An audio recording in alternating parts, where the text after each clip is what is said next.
Muy bien, pues nos quedamos exactamente en el punto el miércoles pasado, de tal forma que hoy es continuación de lo del miércoles pasado, dentro del macrotema de caricias, dentro del subtema de errores absurdos o leyes absurdas sobre las caricias.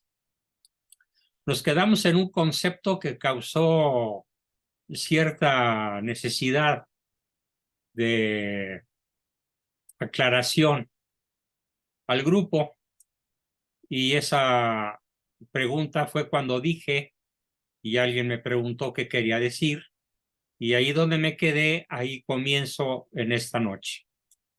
La última frase con la que cerré la sesión del miércoles, siendo esta la continuación precisa desde ese punto, fue esta: el egoísmo narcisista, desordenado, y el amor a sí mismo y el ordenado amor a sí mismo, lejos de ser idénticos, son intrínsecamente antagónicos. Y alguien preguntó qué significaba intrínsecamente y qué significaba antagónicos. Y bueno, vale la pena repetir la explicación por si no quedó suficientemente claro este concepto. El concepto de que el narcisista no es un ordenado amor a sí mismo, es un desordenado y gravísimo apego al yo. Y este apego narcisista al yo es intrínsecamente, es decir, por sí mismo, en el fondo y por donde quiera que se le mire, eso quiere decir intrínsecamente antagónico. El narcisista contra el ordenado amor a sí mismo. Bien, y entonces hay que aclarar que tenemos muchos casos en estos momentos, pero ahora sí que al que le quede el anillo, que se lo ponga. Estoy manejando varios casos en donde chicos de 16, de 18, de veintitantos años viven en un desorden absoluto, tanto en su habitación como en su alimentación, como en su vestimenta, como en su escolaridad, y no se diga en su religión. Y ellos defienden que eso es porque se quieren mucho y que los papás tienen que entender que es otra época, que las cosas de antes ya no sirven, que como ellos ven la vida es muchísimo más cómodo, muchísimo menos atormentado.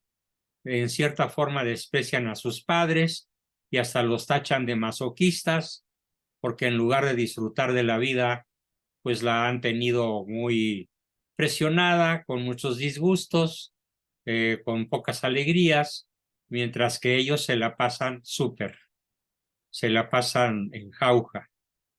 Bueno, acerca de esto, me refiero a los flojos, a los desordenados, a los alejados de la fe, a los mal vestidos, esos que traen los pantalones de mezclilla raídos de las rodillas hasta abajo, enseñando más pierna que tapándola.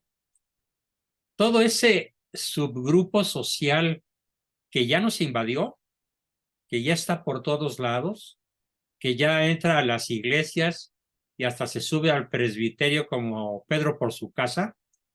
A ese grupo, tanto de hombres como mujeres, me refiero al decirles: oye tú egoísta, óyeme tú egoísta. Y a los padres les doy el contenido de los alegatos con los cuales deben influir en sus hijos. Porque también hay que tomar en cuenta que muchos de estos chamacos sucede que tienen padres de poca autoridad, papás permisivos, que nunca pusieron límites. ¿Por qué? No sea que se vaya a enojar, no sea que se vaya de la casa, no sea que agarre por ahí la onda de las drogas y del alcohol, no sea que piense que no lo quiero, que se sienta relegado por mi autoridad. Entonces los papás débiles, los papás sin autoridad, pues generan esta oleada de invasores, egoístas, que no se aman a sí mismos, sino que en realidad en el fondo se odian y hasta se desprecian. Su falta de productividad, de cuidado, de respeto, de responsabilidad y conocimiento de sí mismos los dejan vacíos y frustrados. El narcisismo es, vamos a recurrir a la anécdota original de cómo se origina la palabra. Una vez vino Narciso, dice la mitología griega, vino Narciso a la tierra porque le pidió permiso a los dioses para pasearse por acá, bajó del Olimpo, llegó a Atenas en un día demasiado soleado, 45 grados a la sombra, se acercó a una fuente para saciar su sed y cuando se contempló en el espejo terso de la fuente que reflejaba su imagen, se quedó prendado y enamorado de sí mismo. ¿Y qué creen que le pasó? Según cuenta la mitología griega, se murió contemplándose, pero se murió de sed. Ese es el narcisista, el que se muere por estarse contemplando a sí mismo. Por eso es necesariamente infeliz y ustedes, padres de familia, tienen la obligación, cuando vean rasgos narcisistas en sus hijos, en sus sobrinos o en amigos cercanos, tienen la obligación, la responsabilidad de hacerles ver que esa actitud los dejan vacíos y frustrados, que son necesariamente infelices y que están ansiosamente preocupados y ocupados por arrancar a la vida satisfacciones que ellos mismos se impiden obtener. Es verdad que las personas egoístas son incapaces de amar a los demás, pero tampoco pueden amarse ordenadamente a ellas mismas. El mejor ejemplo, después de lo que platiqué de Narciso, el mejor ejemplo es el de una madre sobreprotectora que, si bien ella cree conscientemente que es muy cariñosa con su hijo, en realidad la madre sobreprotectora siente una hostilidad hondamente reprimida contra el objeto de sus preocupaciones. Esto en psicología profunda se llama formación reactiva, que consiste en manifestar el afecto contrario al que realmente se tiene. Se tiene agresividad, se tiene desprecio, se tiene incluso odio y se manifiesta como un exceso de preocupaciones y de sobreprotección. Sus cuidados exagerados no obedecen a un amor excesivo, sino a que debe compensar su total incapacidad de amarlo. ¿Y cómo sería realmente verdadero ese amor? Bueno, pues el amor verdadero a un hijo pasa por la fijación de límites y por permitir, facilitar e incluso buscar que la vida le dé sus buenas aporreadas. Porque los niños y los jóvenes que crecen sin frustraciones serán narcisistas, pero nunca serán adultos productivos, porque no supieron lo que es la frustración. La personalidad adulta entonces está formada por dos grandes factores. Por un lado, el afecto incondicional de los padres y por otro lado, la capacidad de esos mismos padres por facilitar y permitir la frustración de los hijos. ¿Frustración en qué? En gustos, en olores, en sabores, en permisos, en paseos, en ropa, en dinero. en privilegios. Por lo tanto, la gran mayoría de las respuestas de los padres educadores a las peticiones excesivas de los niños y de los adolescentes y jóvenes siempre será un no.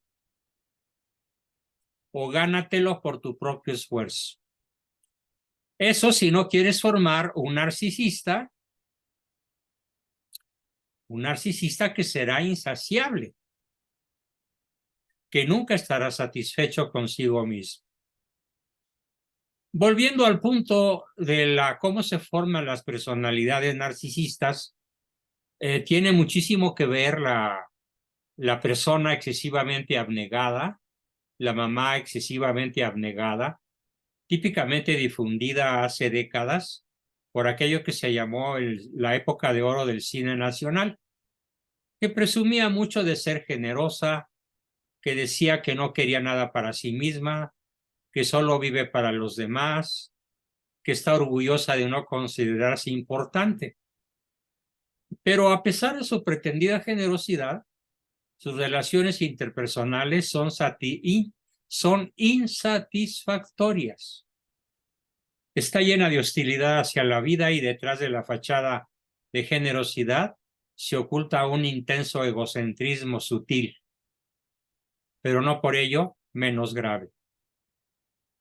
La madre sobreprotectora, manipuladora, apapachadora en extremo, cree que a través de su abnegada generosidad, que ya quedamos que es falsa, sus hijos experimentarán lo que significa ser amados y aprenderán, ella cree, a su vez, a amar.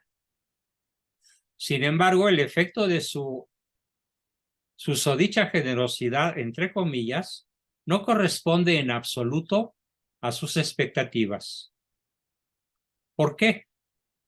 Porque sus hijos están angustiados, tensos y temerosos de la desaprobación de la madre y ansiosos de responder a sus exigencias condicionales.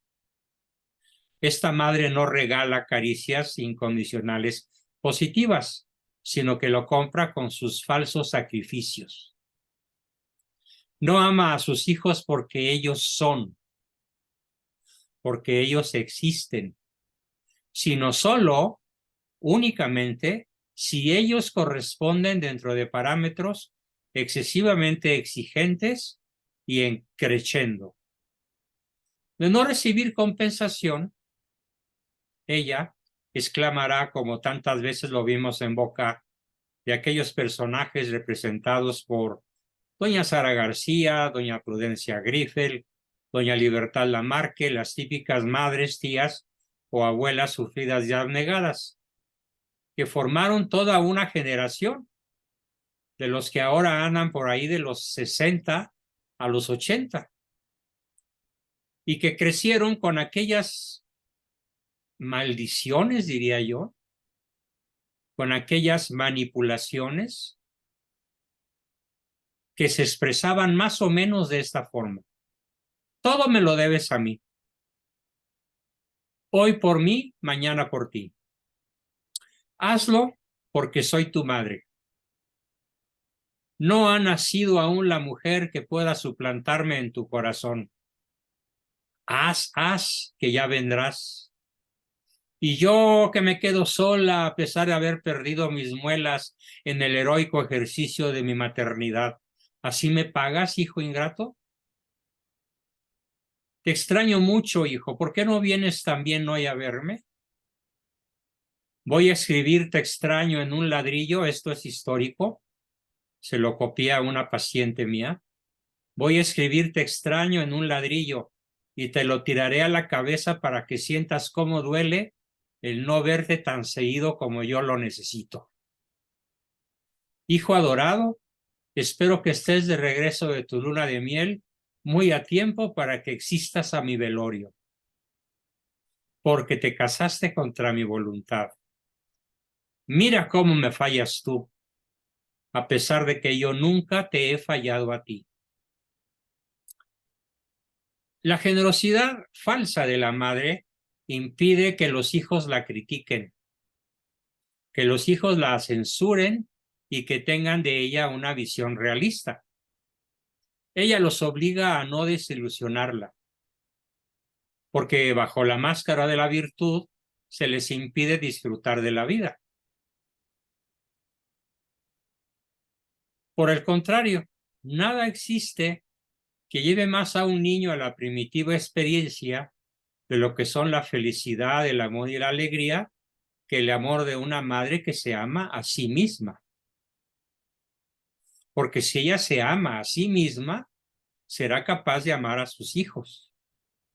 Por eso comencé diciendo que el ordenado amor por sí mismo, en hombre y en mujer, en papá y en mamá, y en cualquier ser humano, es antagónico al narcisismo. ¿Y qué es lo que he explicado hasta ahorita?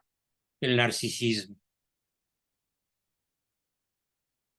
Entonces, la madre educadora no narcisista nunca dirá frases como estas. Nunca. Si me doy caricias o reconocimiento a mí misma, es falsa modestia o vanidad. Hablar bien de mí misma, eso es ser presumida. Pensarás que estoy muy creída de mí misma si me reconozco alguna cualidad.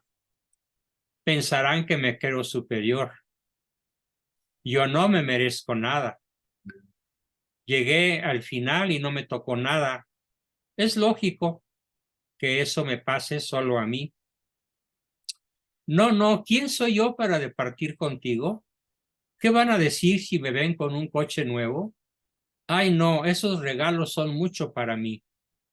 No me importa quedarme sin nada. En realidad no lo necesito. Esto me recuerda a aquella fábula de Tomás Iriarte, en donde cuenta que una zorrita, muerta de sed, llegó a un viñedo y contempló a 1,5 metros de altura de su hocico jugosísimos racimos de uvas frescas. Y saltó y saltó y saltó y saltó hasta que se agotó y nunca logró llegar ni agarrar una sola uva. Y ya que terminó su esfuerzo, se quedó mirando al racimo y dijo, ay, al fin que ni la quería. Eso es justamente el modelo mediante el cual vamos a entender lo que no hace, lo que nunca dirá una verdadera madre que esté en contra de estos mitos absurdos contra las caricias. Ese fue el renglón número 4, ampliamente explicado. Ahora pasamos al renglón número 5. El renglón número 5 dice así, se define así: no rechaces las caricias negativas. Tal parece que el sentido cristiano de la santa conformidad se ha degradado en una especie de masoquismo lacrimógeno, en el cual las personas atrapadas en él expresan su indignidad y falta de merecimiento para tener o adquirir el valor, la asertividad de rechazar todos aquellos venenos afectivos que incluso podrían matarlas poco a poco, porque las palabras matan. Por ello es frecuente escuchar a falsos cristianos decir cosas como estas mientras se van enfermando y muriendo lentamente. Si me critican es por mi bien, así que me aguanto. Algo habré hecho mal para merecerlo. Tengo que aceptarlo. La letra con sangre entra, así que ponte a estudiar, burro. Quien bien te quiere te hará sufrir. Quien bien te quiere te hará llorar, así que agradécelo. Solo es por tu bien. ¿Acaso no lo entiendes? Te pegó tu mamá por lo mucho que te quiere. Entonces correspóndele. Los golpes te preparan mejor para la vida. Da las gracias. Esta vida es un valle de lágrimas y tienes que sufrir. A este mundo venimos solo a sufrir. No te defiendas nunca. Aguántate en silencio. Si te va mal, es que lo tienes bien merecido. Si me va mal, es que me lo tengo bien merecido. Esto y más merezco. Lo que me hacen es poco. Mi papel consiste en ver, callar, llorar y sufrir. Si me pegan o me insultan, quedo me hecho un idiota, pues eso soy. Bueno, pues todo esto, todo este absurdo, esta absurda colección de mitos que se han colado con la vestimenta de cristianismo, con la vestimenta de, no sé, ascesis cristiana, resultan una exageración que no le hace ningún favor al cristiano, ni al cristianismo, mucho menos al catolicismo, porque repito el concepto. El ordenado amor por sí mismo es lo que Dios quiere de nosotros. Cuando escribe desde la ley mosaica, amarás al Señor tu Dios por encima de todas las cosas y a tu prójimo como a ti mismo, el nuevo mandamiento que Cristo añade. Un nuevo mandato os doy, que amen a su prójimo como a ustedes mismos. Con lo cual nos está diciendo que todas esta serie de mitologías que se introducen por la, ¿cómo diría yo? Por la debilidad de la mente humana, por la ignorancia, por los efectos del pecado original, por las costumbres que poco a poco se van extendiendo.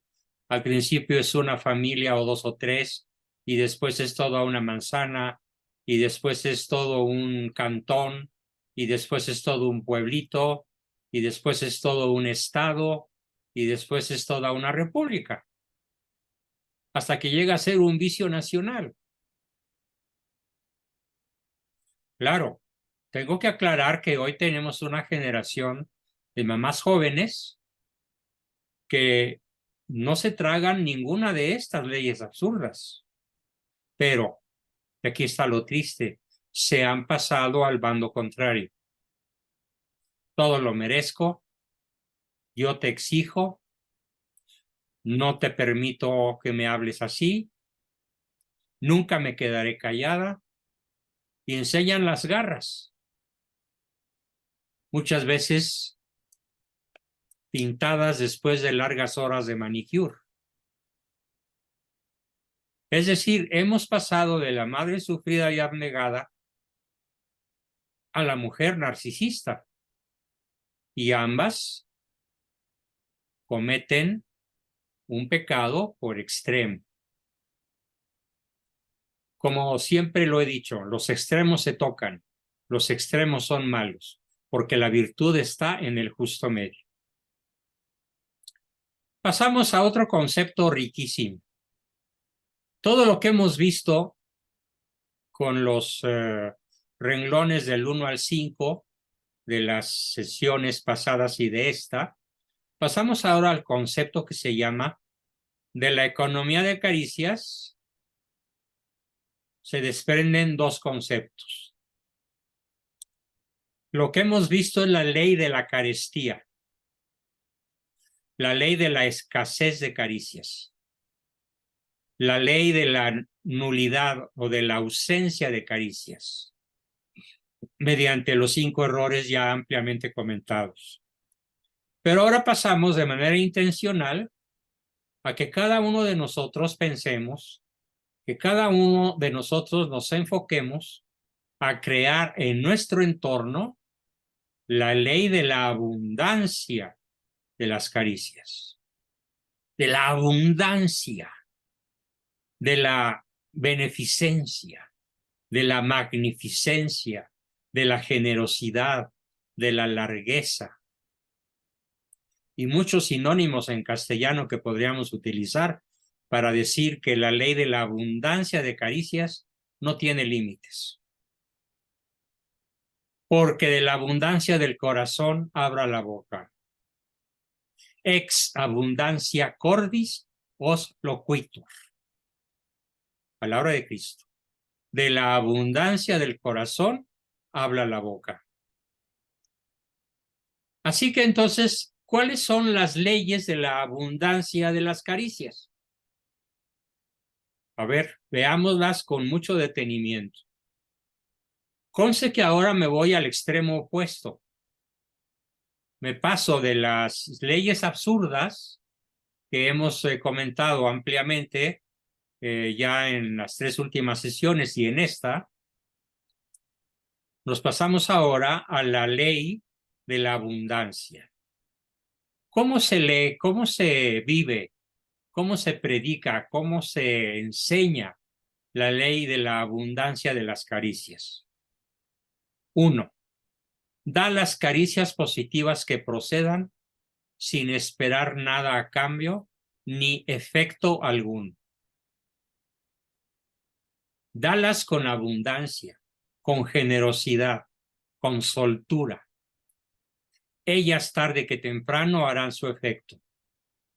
Pero no las des por el efecto, dalas por generosidad, dalas por virtuosidad, dalas por un ordenado amor a ti mismo y un ordenado amor a tu prójimo. Ley número 2. Acepta las caricias positivas que merezcas, aunque no estés muy convencido. Da las gracias. Porque si no vas a verte como aquella rancherita a la cual su tío o su galán le dice, ay, qué bonita eres, qué bonita estás. Y ella se agarra el rebozo, se cobija con él y lo muerde y dice, ay, favor, ¿qué me hace? No, mejor di gracias. Gracias. Todo piropo, todo elogio, todo reconocimiento se agradece. Ley número 3. Pide las caricias que necesites, aunque sepas que te las podrían negar, pero tampoco te aferres a recibirlas. Pídelas con un sentido de desprendimiento. Pídelas con un sentido de asertividad. Plántate frente al otro y dile, bésame, abrázame, mírame a los ojos, háblame lindo, quiéreme. Pero no como dice la canción, quiéreme, mátame, rómpeme y haz conmigo lo que quieras. No, eso es patología que ya cundió por todo el territorio de la América Latina, en la voz de aquella famosa cantante Dulce. Siguiente, no aceptes caricias destructivas. Defiéndete vigorosamente, pero sin agredir. Y última, date a ti mismo caricias incondicionales positivas por el solo hecho de ser tú mismo. Comienza por agradecerle a Dios la vida. Síguete con agradecerle a Dios los dones que tienes. Reconócelos y úsalos para el bien de tu prójimo y para la gloria de Dios. La falta de amor por uno mismo nos hace imposible el que los dones que Dios nos dio sean dones que podamos utilizar para la gloria de Dios y para el bien del prójimo. Por eso es tan importante el saludable y ordenado amor por sí mismo. Y todas estas leyes de la abundancia, ¿por qué? Son leyes que yo he escrito, que yo he deducido a lo largo de mis 62 años de experiencia profesional, sobre todo con personas privadas de caricias. Bueno, pues el por qué es porque para sobrevivir necesitamos completar una cierta dosis de caricias. Es como si en nuestro niño interior funcionase una batería con un polo positivo y otro negativo.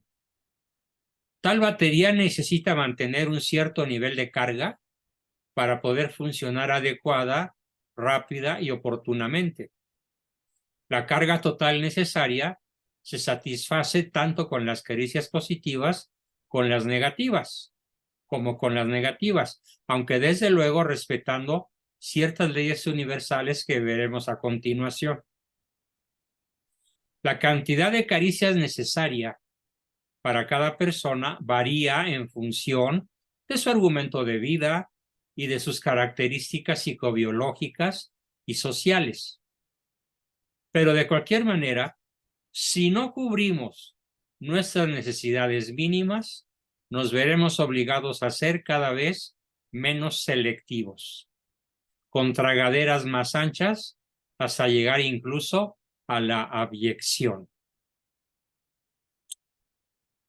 Si no recibimos caricias positivas, buscaremos las negativas, que son más fáciles de lograr. Por eso dice el dicho, rómpeme, pégame, mátame, pero no me olvides. Miénteme más, pégame más, que me hace tu maldad feliz. El ser humano prefiere una canasta llena de espinas que una canasta vacía. Y como dicen multitud de escritores y de pensadores, no me matan las palabras ofensivas, lo que me mata es tu silencio y tu indiferencia. Las reglas para el buen funcionamiento de dicha batería, vamos a aprendérnoslas, son las siguientes. Primero, durante los primeros 3 años de vida, las caricias positivas de contacto intenso son las que tienen mayor fuerza profiláctica y nutritiva. Podemos decir que durante los primeros 3 años de vida, las caricias contribuyen al desarrollo del sistema nervioso central. Literalmente, con las caricias, el bebé echa neuronas. Con el bebé, con las caricias positivas durante los primeros años de su vida, el bebé crea dendritas, crea conexiones sinápticas, axones con dendritas, y su sistema nervioso central se enriquece, se fortalece, se multiplican las conexiones. Y podemos decir que al revés, con la ausencia de caricias, el sistema nervioso central del bebé, digámoslo de una manera más clara, queda crudo y sin crecimiento y sin conexiones. Y por lo tanto queda sin carga que facilite el crecimiento saludable en su vida. Regla número 2. Las caricias incondicionales positivas son las que tienen mayor fuerza y vigor con relación a la salud emocional de las personas. Su utilización es siempre válida y oportuna en cualquier marco social. ¿Quieres nunca equivocarte socialmente? ¿Quieres siempre acertar conyugalmente? ¿Quieres siempre acertar como papá? Que en tu vida como padre, como esposo, como ciudadano, como miembro de un club, como perteneciente a una asociación, como trabajador o ejecutivo u obrero en una empresa, que tus caricias incondicionales positivas dadas sean las que más des con abundancia, porque su utilización es siempre válida y oportuna en cualquier marco social. Es la manera segura de no errarle. Siguiente. La sobredosis de caricias positivas e incondicionales vuelve a la persona pasiva e irresponsable. Entonces, ¿qué hay que hacer? Fijar límites.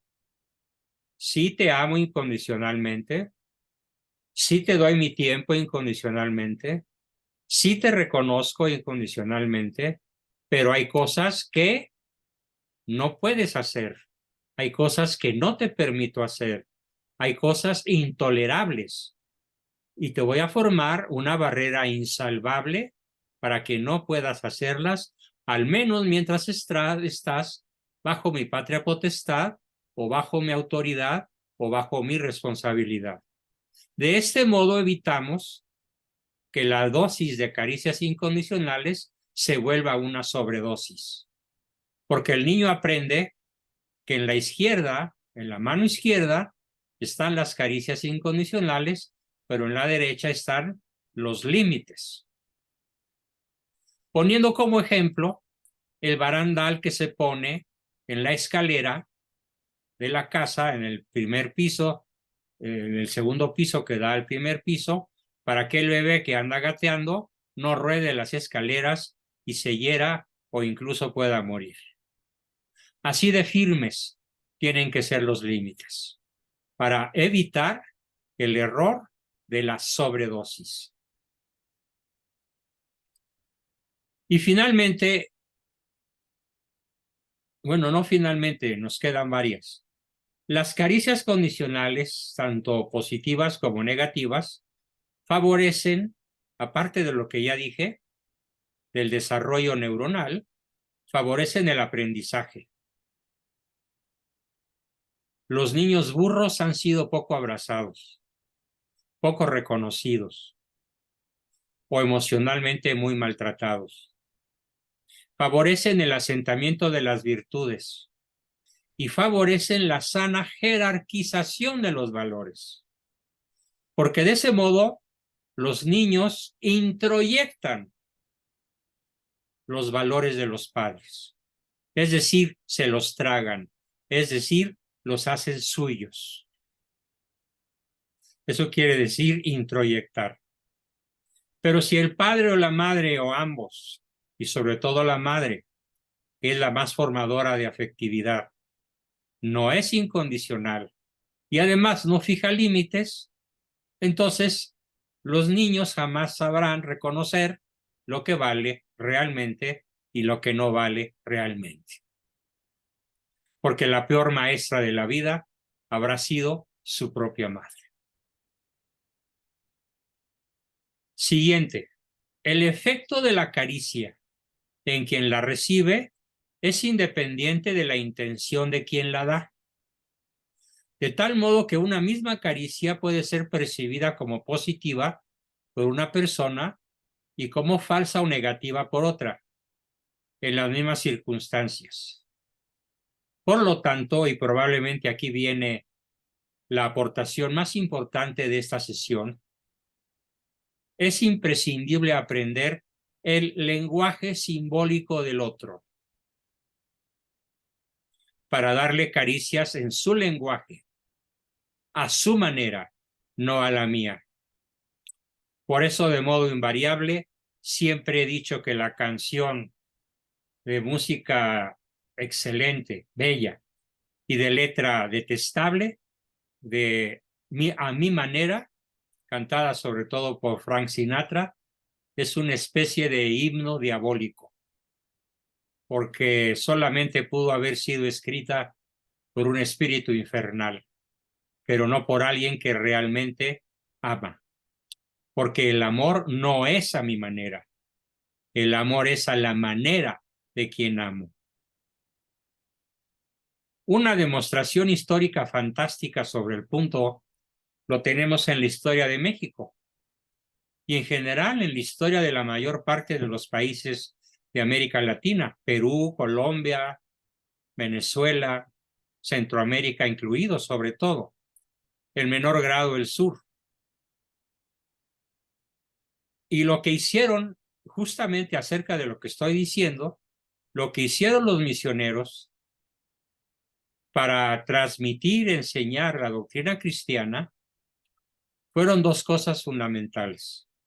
Aprender la lengua indígena del lugar donde estaban y amar a los indios de modo incondicional y ser siempre afables, afectuosos, humanitarios, cercanos, excelentes escuchas, y de esa manera lograron convencer en su propio idioma a cada tribu que finalmente recibió con alegría el mensaje de Cristo, y por esa razón la historia cuenta cómo En México durante varios años hubo millones, hasta 11 millones de indígenas que en un lapso muy corto pidieron el bautismo. Así que ese lenguaje simbólico del otro aplica para cada hijo. Cada hijo, si tiene 5 o 2, cada uno tiene su lenguaje simbólico. Tu esposa tiene el suyo, tu marido tiene el suyo, tus hermanos, tus padres, yo, todos tenemos un lenguaje simbólico que es mucho más importante que la lengua madre. Y la caricia, para que surta los efectos buscados, pues tiene que ser dada en el lenguaje simbólico del otro, para darle caricias a su manera y no a la mía. Las caricias positivas influyen considerablemente en la incentivación y el reforzamiento general del comportamiento. Las caricias orientadoras, pero también las descalificadoras, pueden servir como orientación y guía del comportamiento, pero no son recomendables, sobre todo las descalificaciones, por la gran cantidad de resentimientos que siembran. En la economía cotidiana de la donación de caricias, es muy conveniente evitar dos extremos. Por un lado, la reiteración, y por otro lado, la rutina y la monotonía. Ser creativos es la solución para evitar la devaluación de la caricia en ritual o mecánica. Y finalmente, para terminar la sesión, la lógica aplicada a la salud en la economía de caricias señala reglas muy simples. Conviene anteponer caricias incondicionales a las condicionales, positivas a las negativas, y las auténticas y espontáneas a las rutinarias o por simple compromiso. Con eso terminamos nuestra sesión del día de hoy para continuar el próximo miércoles.